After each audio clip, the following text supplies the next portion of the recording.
The rescue of the Wizzo of an F-15E Strike Eagle that was shot over Iran on April 3, 2026 will go down as one of the most high-stakes combat search and rescue operations in modern military history, during which hundreds of millions of dollars of cutting-edge American air assets were reduced to ash.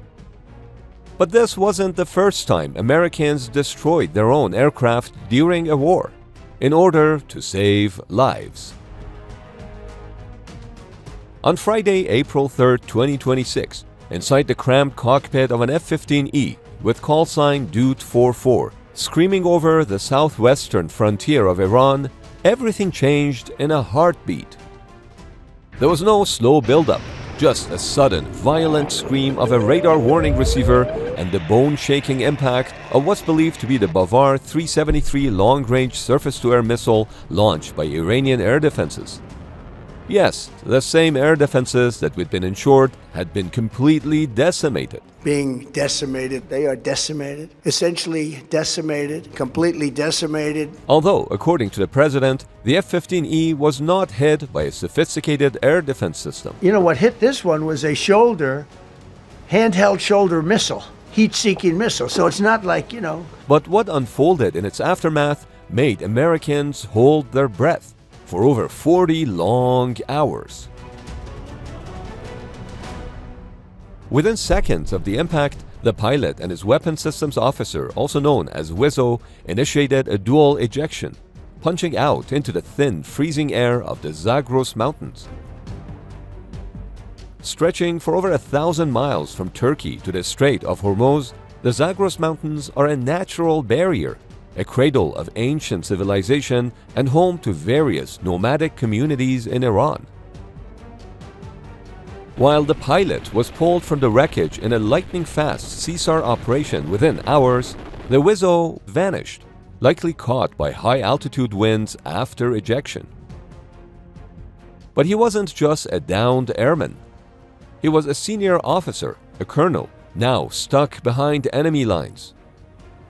Stripped of the technological supremacy of his fighter jet, once his boots hit the rocky soil of the Kogiluye and Boramat province in Iran, the colonel was reduced to the fundamentals of the human condition. Oh, and he became the most hunted man on the planet. The Iranian regime put a $60,000 bounty on his head. For context, 60 grand is the salary of a teacher in Iran over their lifetime. But the colonel was a master of SEER, survival, evasion, resistance, and escape. SEER training is typically provided to air crews, special operations forces, and intelligence officers. One of the basic steps is to move away from the crash site right away, since that's a magnet for the enemy. But instead of heading for the valleys where he might find water or vegetation, the Wizzo did the opposite. He ascended to a 7,000-foot ridgeline, despite the fact that he had sustained injuries during ejection. He climbed into the high ridgelines, moving into the dead zones, where ground-bound search parties would struggle to find him. On Saturday, April 4th, the CIA was able to receive communication from the downed airman, most likely using a C-cell. When he was finally able to activate his emergency transponder, his first message was simple, and it was powerful. He sent a message, God is good. They knew where he was, and they knew he was injured. Within hours, a rescue operation was put into motion. But here's the crazy part.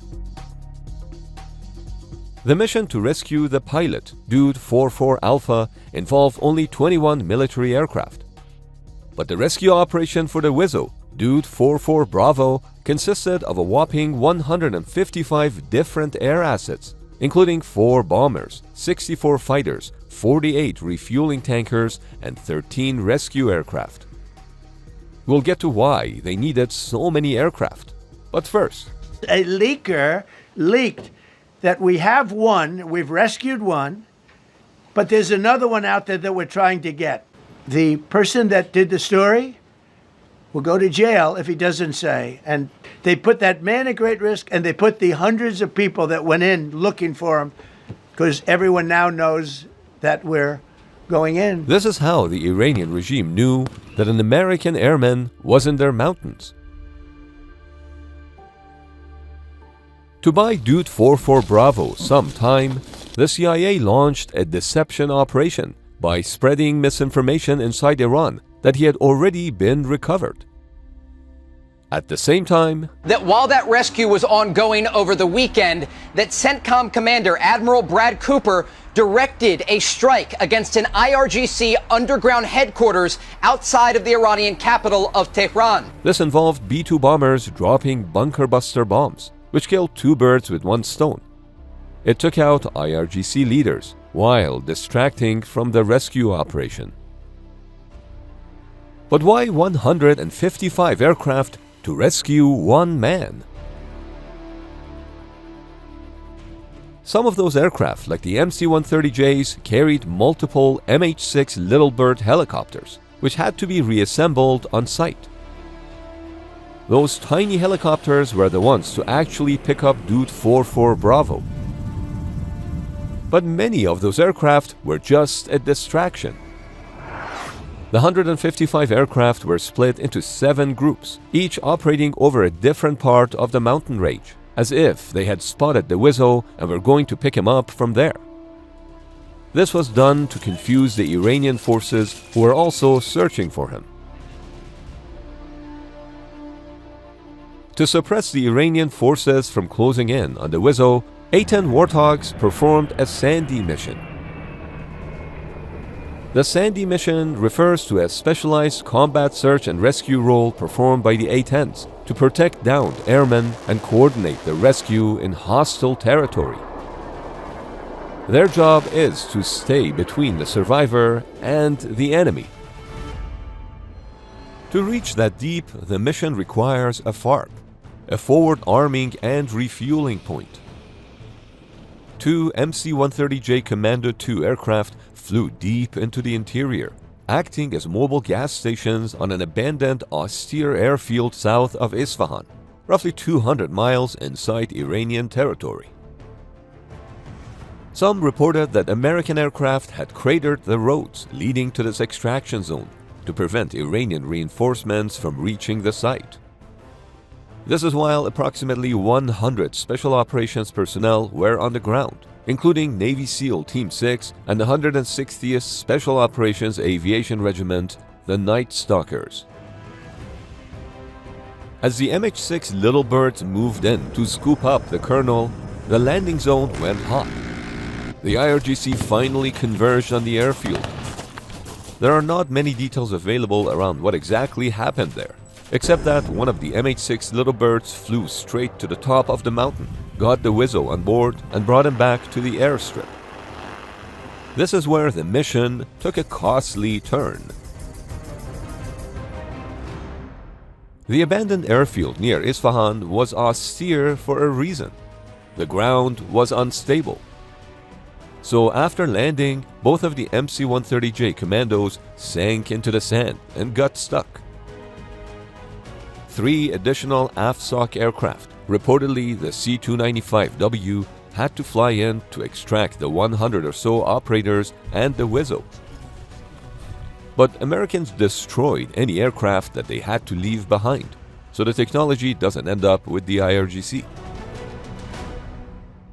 But on April 30th, 1975, when Americans destroyed their multi-million-dollar helicopters, the reason was to save lives. During the fall of Saigon, the US launched a frantic evacuation as North Vietnamese forces closed in. Helicopters packed with evacuees landed on ships so rapidly that the crew had no choice but to push their own aircraft overboard to make space for others to land. Ironically, the last time the US military had performed a ground operation in Iran was Operation Eagle Claw in 1980 to rescue the American embassy hostages. That time too, some of the aircraft were defeated by the deserts of Iran. But this time, the mission was accomplished. This time, the United States managed to turn a potentially disastrous and embarrassing situation into a heroic victory. But as the war with Iran unfolds, it remains to be seen whether the Americans can afford more victories like this.